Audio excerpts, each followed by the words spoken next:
네, 2024년이 정말로 시작되었습니다. 새해 첫 주에 많은 교우분들과 함께 특별 새벽 예배를 5일간 함께 드렸습니다. 화요일부터 토요일까지 많은 분들이 참석해 주셨습니다. 너무나도 감사를 드립니다. 지난 한 주는 본교의 표요를 묵상하기 전에 준비의 과정으로서 말씀을 함께 나눈 것입니다. 본교의 표요가 무엇인지 여러분 아시죠? 다시 한번 함께 해볼까요? 온 세대가 하나 되어 새롭게 도전하는 교회입니다. 네, 새롭게 도전하는 교회로서 2024년도를 만들어가기 이전에 우리가 살펴보아야 할 각자의 여러 가지 모습들에 대해서 말씀을 지난 5일 동안 나누었던 것입니다.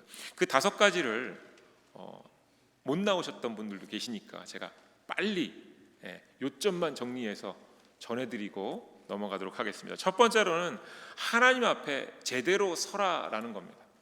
하나님께서는 언제나 어디서나 우리와 얼굴을 맞대고 계십니다. 지금 제 옆에도, 제 앞에도 계시고 여러분들 앞에도 옆에도 계시는 겁니다. 그렇죠? 믿으십니까?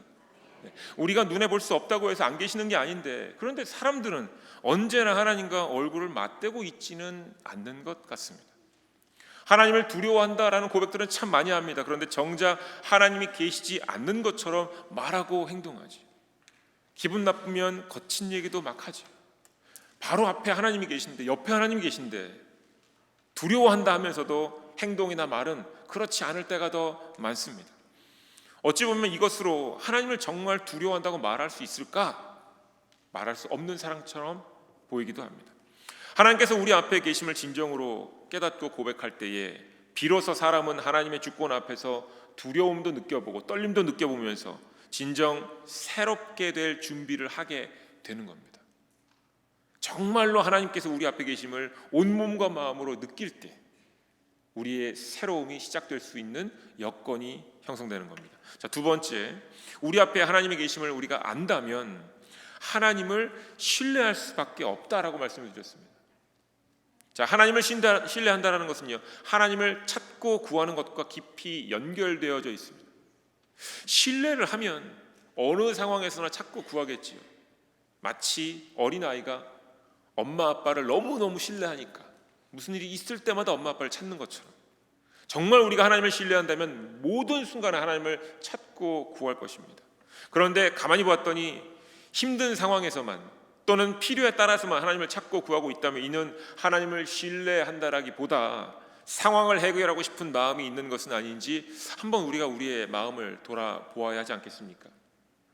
따라서 하나님을 신뢰하는지를 점검해보고 현재 하나님을 찾고 구하고 있지 않다면 친히 하나님께 우리의 몸과 마음을 던져 내어드리는 것이 필요할지도 모르겠다라고 말씀을 드렸습니다.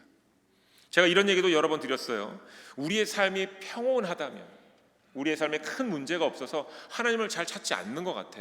나 너무 하나님을 찾고 싶은데 하나님을 내가 찾지 않는 것 같아. 내 몸에 아픈 것도 없고 내 삶에 큰 문제들도 없고 우리 가정이나 자녀들도 크게 속썩이지 않으니 내가 그래서 하나님을 잘 찾지 않나 봐. 가끔 이렇게 아무 일도 없다고 생각되면 그냥 하는 얘기는 하나님 감사합니다, 이 얘기만 하고 그냥 넘어가는 것이 아닌가. 내가 하나님을 더 간절히 찾고 싶습니다 라고 만약에 느끼신다면 때로 힘들고 어려운 상황에 일부러 우리가 찾아가는 것도 하나의 좋은 방법이 될 수 있을 것이다 라고 말씀을 드렸습니다. 하나님을 신뢰할 만한 상황, 하나님만을 의지할 상황, 개인의 경험을 의지하지 못할 만한 상황에 일부러 intentionally 우리의 몸과 마음을 스스로 던져 넣는 겁니다. 목사님 굳이 그렇게까지 할 필요 있나요? 굳이 어려운 상황을 찾아갈 필요가 있나요? 라고 말씀하실지 모르겠지만 성경 말씀을 보십시오. 하나님 앞에 고난과 환난 앞에 있는 사람들은 다 믿음이 성장합니다. 정말로 믿음이 성장하고 싶고 우리가 하나님과 정말 동행한 것을 절실히 느끼고 싶다면 때로 우리가 편안해 보이는 일상을 잠깐 내려놓고 힘들고 어려운 것에 우리의 몸과 마음을 던지는 것도 우리의 삶에서 믿음의 큰 변화를 얻게 될 좋은 기회가 될 수 있다라고 말씀을 드렸습니다. 자, 세 번째, 하나님은 삶과 죽음을 주관하시는 분이심을 우리가 믿는다 하면서도 때때로 사람이 하나님보다 나 스스로를 더 먼저 신뢰할 수 있음을 알고 이것을 경계하시라라고 말씀을 드렸습니다. 개인이 하나님을 만난 경험이 하나님 성품 전체를 설명할 수 없어요. 내가 정말로 하나님을 여러 번 만났는데 내가 몇 번 하나님 만났다고 내가 만난 하나님이 전부다라고 말할 수 없다라는 거죠. 인간은 리미티드 빙이고 하나님은 정말로 크신 분, 위대하신 분, 사람의 지혜로는 지식으로는 헤아릴 수 없는 분이니까 우리가 하나님 만나서 하나님은 이런 분이야 라고 말하는 것으로 하나님 성품 전체가 설명되지 않습니다.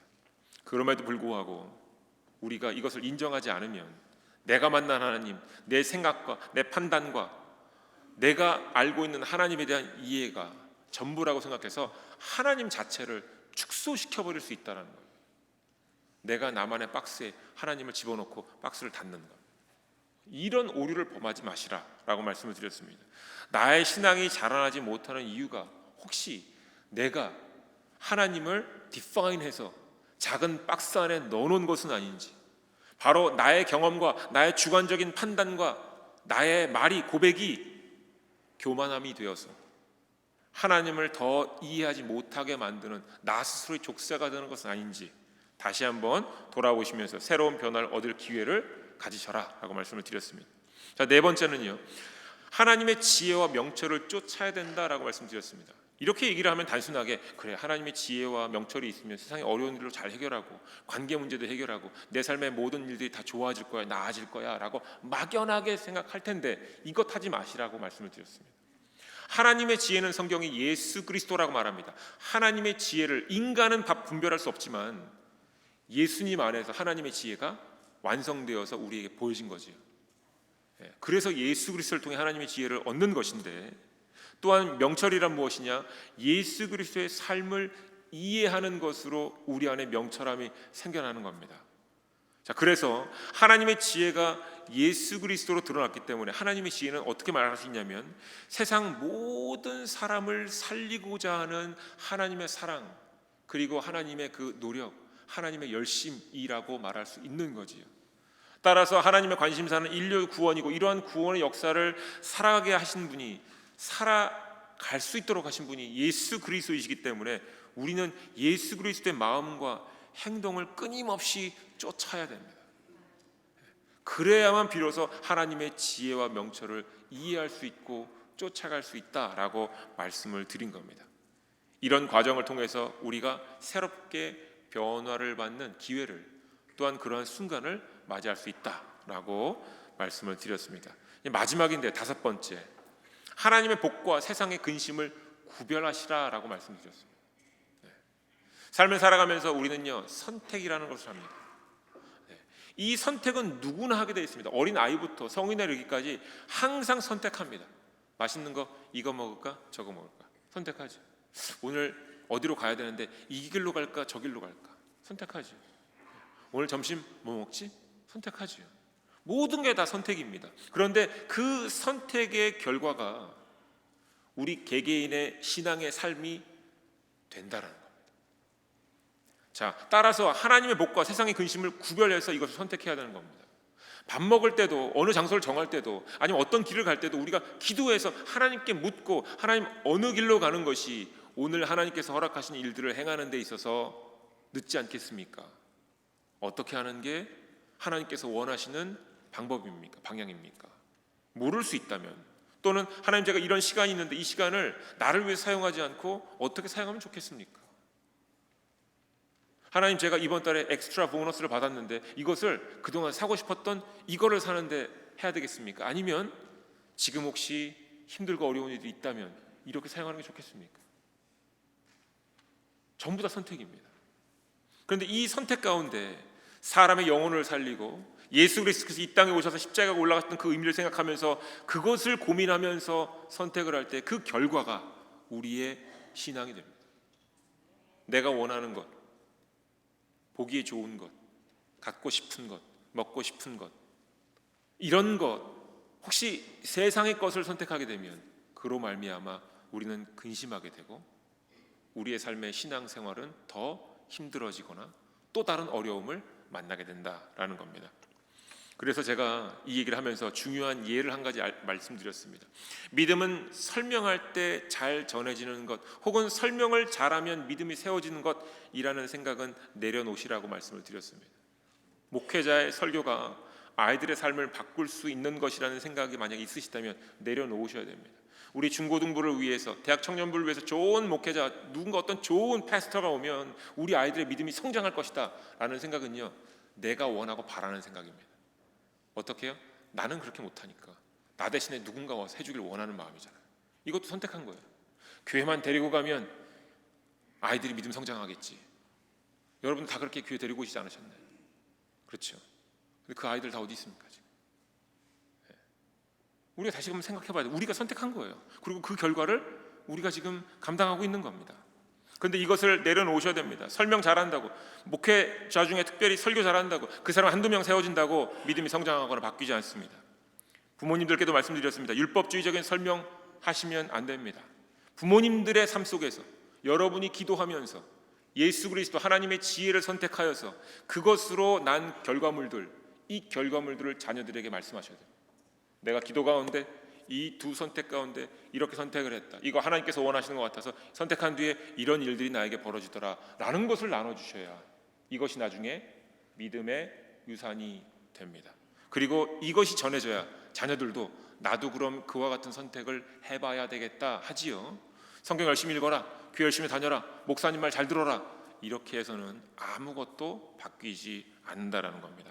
그래서 제가 자녀분들에게 어저께 토요일 날에도 말씀을 드렸어요. 누군가 성경에 대해 설명해 주겠지라는 수동적인 신앙의 태도 갖지 말라고. 그냥 목사님 얘기만 들으면 되겠지, 전도사님 얘기만 들으면 되겠지, 이런 신앙의 수동적인 태도는 위험하다고 말씀을 나눴습니다. 하나님의 자녀들 모두가요, 하나님의 뜻을 헤아릴 수 있는 권세가 있습니다. 우리가 하나님의 형상으로 창조했기 때문에 우리가 말씀을 읽을 때 성령님이 우리에게 하나님 말씀을 이해할 수 있도록 도와주시는 분이시거든요. 보혜사 성령님. 그러니까 어린 아이들도 사실은 본인들이 말씀을 묵상하면서 알고자 하는 마음이 있다면 하나님의 지혜를 받는 겁니다.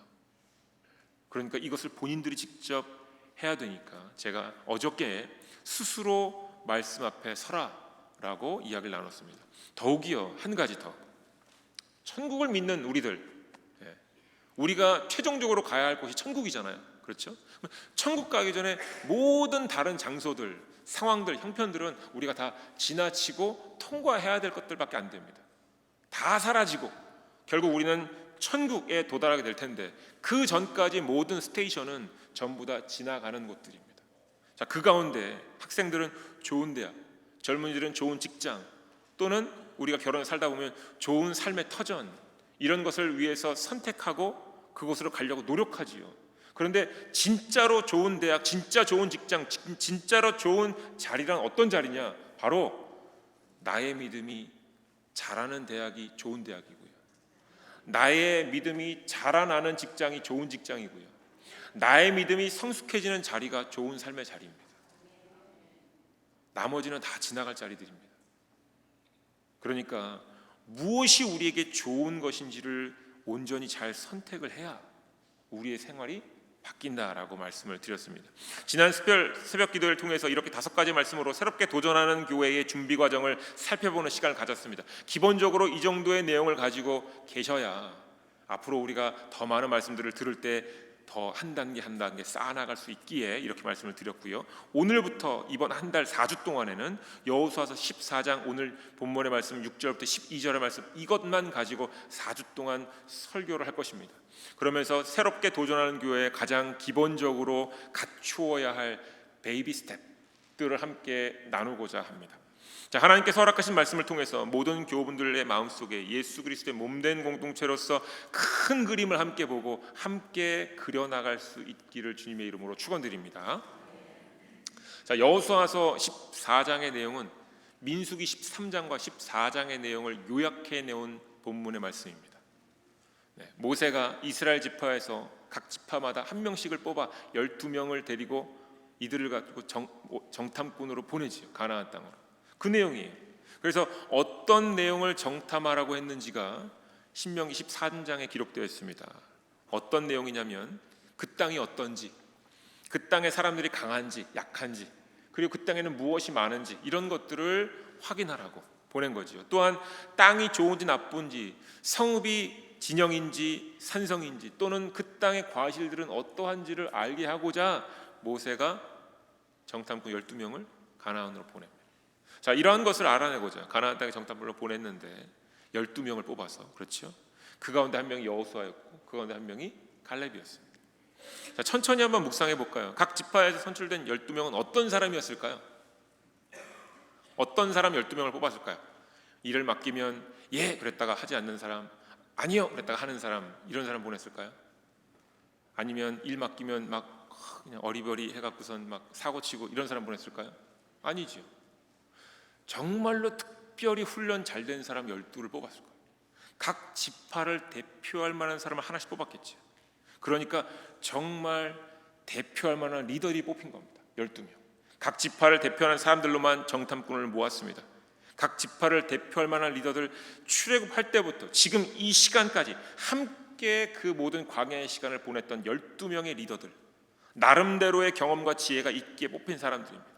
그냥 아무나가 아니라 정말로 사람들에게 인정을 받는 사람 12명이 뽑혔습니다. 자, 여기서 단어 하나 설명 들어갈게요. 정탐하다라는 단어는 히브리어로 라갈이라는 단어입니다. 그런데 이 단어의 뜻은요, 따라서 걷다, 탐지하다, 소문을 퍼뜨리다, 그리고 걸음을 가르치다입니다. 다시 한번요. 따라서 걷다. 아니요, 따라서 하시지 마시고 너무 집중하시다 보니까 감사합니다. 네. 따라서 걷다, 탐지하다, 소문을 퍼뜨리다, 그리고 걸음을 가르치는 모습까지입니다. 자, 그리고 이 단어의 근원이 되는 히브리어 레겔이라는 단어는 그 의미가 명사인데 발, 다리 이런 의미입니다. 자, 의역을 해보자면요, 하나님께서 모세를 통해 12명으로 하여금 가나안 땅을 정탐케 하셨다라는 얘기는 뭐냐면요, 모세를 통해 하나님께서 그들로 하여금 그 12명에게 무엇인가를 따라서 걷도록 하셨다라는 거예요. 그리고 어느 장소를 탐지하도록 그들을 인도하셨다라는 것입니다. 자, 그들이 무엇을 따라갔을까요? 모세가 야, 얘들아 이쪽 길로 쭉 가면 된다, 저기 보이는 산 보이지? 멀리 보이지? 이 길로 쭉 따라가면 돼, 이렇게 가르쳐줬을까요? 이 길 따라가 이렇게 했을까요? 아니요. 출애굽을 하면서 그들이 경험했던 것이 무엇입니까? 세상에 길이 없잖아요. 광야에 길이 잘 안 보이잖아요. 하나님 믿고 따랐잖아요. 하나님께 의지하여서 따라갔잖아요. 그렇죠? 그러니까 출애굽하면서 그들이 경험했던 것은 하나님의 임재와 하나님의 인도하심을 따라서 걸은 것입니다. 그리고 이제 가다가 어느 지점에 딱 멈췄어요. 그리고 그 가운데 12명을 딱 뽑아서 이 12명만 먼저 앞서 보내는 겁니다. 자, 애굽을 떠나면서 모세를 따라서 배운 것이 바로 믿음으로 걷는 삶입니다. 따라서 그 12명은 믿음을 따라 걷게 하신 것이고요, 그 12명의 그 믿음으로 가나안 땅을 보도록 하신 것이고요, 그리고 믿음으로 보고 이것을 보고하게 하신 것입니다. 그리고 이를 통해서 믿음의 걸음을 그 12명이 먼저 나갔다가 돌아와서 믿음의 걸음을 나머지 12지파 전체에 가르쳐주고 같이 가도록 먼저 12명을 보낸 겁니다. 모세는 가나안 땅에 대해서 알고 싶었겠지만 하나님께서는 이미 가나안 땅에 뭐가 있는지 아셨습니다. 그렇죠? 하나님께서 원하신 것은 광야의 삶을 통해서 그 리더들이 제대로 세워지고 있는지를 확인하고 싶으셨을 겁니다. 모세 이후에 12명의 리더들에게 하나님을 쫓아서 이스라엘 이끌 발과 다리가 되게 하시려고 가나안으로 정탐을 보내신 겁니다. 모세는 가나안 땅에 들어가지 않으니 이제 다음 세대의 리더들이 준비해서 발과 다리가 되어 그들을 이끌고 갈 리더로 키우기를 원하셨던 겁니다. 그런데 12명의 리더들 중에 여호수아와 갈렙을 제외하고는 모두 다 어떻게 해요? 다른 것을 따라서 걷기 시작합니다. 모두 자신의 생각을 따르고요, 모두 자신의 신앙적인 경험이 아니라 자신들의 전투 경험과 자신들의 세상적인 분별력을 따랐습니다. 나름대로 사람들이 자기를 믿어주고 자신들에게 모든 것들을 지위와 책임을 맡기니 그때부터 본인들 스스로 본인들의 것을 쫓아 따라가기 시작합니다. 그래서 결국 이스라엘 백성들에게 그릇된 마음을 갖게 하는 발과 다리 역할을 합니다. 너무나도 안타깝지요. 분명 광야에서 놀라운 이적들을 경험했는데 마치 다 잊어버린 것처럼, 심지어 마치 자신들 스스로 광야를 혼자 걸었던 것처럼 많은 리더들이 세상적인 눈으로 하나님의 인도하심을 바라보고 있으니 너무나도 슬픈 상황입니다. 가서 무엇을 보고 옵니까? 땅은 너무 좋은데 너무 위험한 사람들이 있어요. 가면 나 죽을 것 같아요. 이것만 보고 온 거죠. 그동안에 광야에 길도 없는 곳에서 하나님만 보고 따랐는데 갑자기 그 땅에 먼저 가더니 땅에 있는 것을 보고 자신의 전투 경험을 살려봤더니 아무리 해도 우리는 이기지 못할 것 같아. 다 죽을 것 같아. 그러고 돌아와서 이걸 백성들에게 얘기하니 백성들이 그 얘기를 다 듣고는 같이 통곡하더라라는 거예요. 하나님께서 이 말씀을 통해서 우리에게 지금 물으시는 겁니다. 우리의 리더들, 교회의 리더들은 어떤 눈을 가지고 있느냐, 무엇을 따라 걷고 있는지 우리에게 물으시는 겁니다. 우리가 교회에서 목사로서, 사역자로서, 교구장으로서, 속장으로서 다 리더들이 지금 어떤 눈을 가지고 무엇을 따라 걷기를 원하는가 확인해 보아라 말씀하십니다. 그래서 우리 스스로가 교회의 리더라고 생각하시는 분들이 계시다면 스스로의 마음을 한번 돌아보시면서 물어보십시오. 나는 지금 어떤 눈을 가지고 있는가? 어떤 믿음을 가지고 걷고 있는가? 여호수아와 갈렙을 제외한 모든 리더들은 자신들의 경험과 판단을 따랐고요, 자신들의 세상적인 경험으로 믿음의 여정을 갑자기 채워갑니다. 혹 우리도 그렇게 하고 있는 것은 아닌지 오늘 본문 말씀으로 물어야 할 것입니다. 제가 개인적으로 여러 번 많은 분들에게 고백을 나눴습니다. 제가 7월 마지막 주에 교회에 왔는데요, 그리고 나서 특별히 8월 한 달간, 그리고 사실 지금까지도 마찬가지입니다만 가장 힘든 것, 힘들었던 것, 그리고 지금도 힘든 것은, 여전히 지금도 힘든 것은 바로 제가 가지고 있는 이전의 경험들과 싸우고 있는 것입니다. 이전의 경험들, 제가 했던 이전의 경험들은 전부 다 교회에서의 경험이에요. 여기 오기 전에 다른 교회잖아요. 제가 세상적인 경험을 갖고 고민하는 것이 아니라 이전 교회에서 갖고 있는 고민이기 때문에, 경험들이기 때문에 사실 교회를 통해 얻어진 것이라 공통 분모가 있을 것이고 그래도 믿음적인 것 아니겠느냐 하겠지만, 달라스 중앙감리교회만 하나님께서 허락하신 사역이 있고 비전이 있는 겁니다. 그런데 제가 예전 교회 익스피리언스를 갖고 여기 와서 어플라이를 하기 시작하면 저도 힘들고 여러분들도 힘들어져요. 그러니까 저한테는 여전히 이게 제 과거 경험이 방해가 되기도 하고 걸림돌이 됨을 많이 느낍니다. 그런데 만약 세상적인 관심과 생각, 그리고 세상적인 경영 노하우를 교회에다가 잘못 대입한다면 이것은 가나안 땅을 정탐했던 10지파의 리더들처럼 교회 내에 잘못된 발과 다리 역할을 할 수 있다라는 겁니다. 저만입니까? 아니겠지요. 여러분들도 여러분들만의 신앙의 경험들이 있으시지 않겠습니까?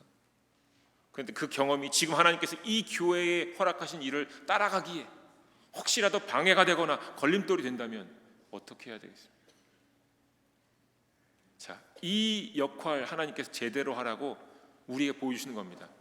정탐하라. 정탐할 때에 교회의 사역들을 관찰할 때 각별히 조심해라 라고 우리에게 오늘 말씀하시는 겁니다. 그런데요, 이것이 리더들만의 일입니까? 10지파의 리더들만의 잘못입니까? 아니지요. 누가 10지파의 리더들을 뽑았습니까? 맞습니다. 12지파의 장로들과 그 지파의 사람들이 그 한 리더를 뽑은 겁니다. 본인들하고 비교해서 우리보다 낫다 이렇게 한 거 아니겠습니까?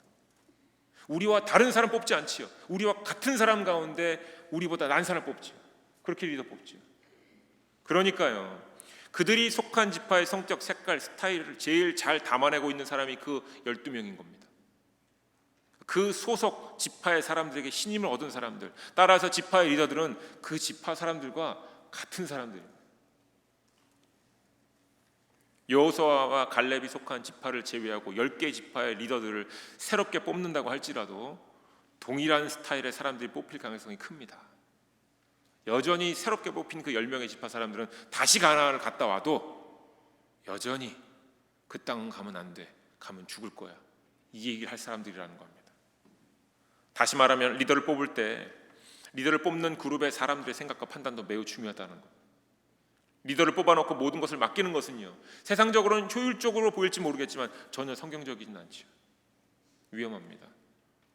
갈렙이요, 이 산지를 내게 주소서라고 할 때 갈렙에 속한 지파의 사람들이 야 갈렙, 우리가 나이가 너무 많아, 너 나가세요 이랬을까요? 아니요. 갈렙이 얘기한 얘기에 전적으로 동의해서 맞습니다, 우리가 가겠습니다, 그 얘기 했겠죠. 모두가 동일한 마음으로 갈렙과 함께 나아갔습니다. 그렇기 때문에 그 성경의 마지막 구절에 전쟁이 그쳤다 이렇게 표현하고 있습니다.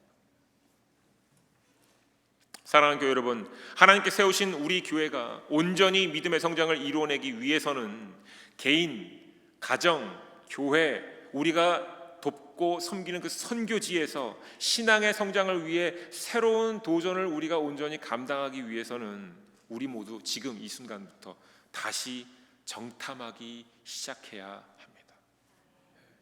우리가 아직 천국에 이르지 않았잖아요. 그러니까 다시 정탐하기 시작해야 돼요. 개인을, 가정을, 교회를, 선교지를 다시 정탐해야 되는 겁니다. 이 정탐이라는 단어가 마치 스파잉하는 것 같고 왠지 안 좋은 느낌이지만 그런 느낌 아니잖아요. 무엇을 따라 걷는 것입니다. 우리의 개인이, 가정이, 교회가, 선교지가 어떻게 걷고 있는지를 확인해야 된다는 겁니다. 믿음을 따라서, 말씀을 따라서 지금껏 본 교회를 인도하신 하나님의 임재와 그 인도하심을 따라서 우리가 걷는 것을 확인해야 됩니다. 믿음을 따라서 본 교회의 모든 상황을 보아야 합니다. 그리고 또 각자가 세워진 곳에서는 리더는 리더로서, 부서원들은 부서원들로서 그 맡겨진 걸음을 걸어야 합니다. 누가 대신 걸어줄 수는 없습니다. 자, 이것이 성경이 말하는 온전한 정탐입니다. 그리고 이것이 2014년 우리 모두를 이끌어갈 발과 다리가 되어야 하는 것입니다. 사랑하는 교회 여러분, 하나님께서 달랏중앙감리교회를 너무나도 사랑하십니다. 그리고 그 사랑으로 우리를 이끌어 주셨으며 이 지역의 복음화를 위해 우리를 사용하시게 될 것입니다. 이것이 하나님의 계획과 섭리라고 믿습니다. 새로운 시대에, 특별히 새로운 2024년도에 온 세대가 하나 되어 새롭게 도전하는 교회로서 우리 각자가 모두 갈렙처럼 온전한 정탐을 우리의 삶에서 이루어내시길 주님의 이름으로 축원드립니다. 그리고 모두가 갈렙의 리더십을 얻어내시어서 우리 개개인이라는 산지, 나라는 산지, 그리고 가정이라는 산지, 교회라는 산지, 그리고 선교지라는 그 산지를 온전히 얻어내시길 주님의 이름으로 축원드립니다. 선택하십시오. 바른 것을, 하나님이 원하시는 것을 선택하시고 그 결과물에 성령의 열매를, 하나님의 축복을 얻어내십시오. 우리의 가정이 바뀌고 우리의 교회가 바뀌고 우리의 선교지가 함께 성장할 것입니다. 각자의 위치에서 믿음의 정탐을 이루어내시고 모든 사역의 장에서 우리 모두가 온전한 발과 다리가 되어서 우리 이웃들에게도 걷는 것을 가르치는 주님의 뜻을 이루어내시는 교회가 되시길 주님의 이름으로 축원드립니다. 아멘. 기도하겠습니다. 하나님, 감사를 드립니다. 우리에게 모세를 통해 명령하신 그 정탐을 우리에게도 지금 허락하시며 행하라 하시니 감사를 드립니다. 광야를 걸으며 이스라엘 백성들에게 믿음을 걷는 법을 가르치셨고 우리에게도 이 땅에서 믿음으로 걷는 법을 가르쳐 주셨습니다. 그리고 본교회 40여 년 이상의 여정을 지나면서 가나안에서 걷는 여정을 이제 허락하셨습니다. 하나님, 오늘 우리도 갈렙처럼 우리의 모든 삶을 정탐하며 믿음으로 걸으며 걷는 것을 가르치고 전하는 귀하고 복된 발과 다리가 되길 소원하오니 우리를 이끄시고 우리 스스로를, 우리의 가정을, 우리의 교회를, 우리의 선교지를 온전히 정탐해내는 자녀들이 되게 하여 주시옵소서. 각 리더들과 부서원들의 믿음의 길을 정탐하는 역할까지 우리가 끝까지 감당케 하여 주시옵소서. 그래야 본교회가 더욱 하나 되게 하시고 성장하게 하시고 모든 교우분들의 믿음이 하나님 뜻 안에서 장성한 분량에까지 자라나게 하여 주시옵소서. 예수님의 이름으로 기도드립니다. 아멘.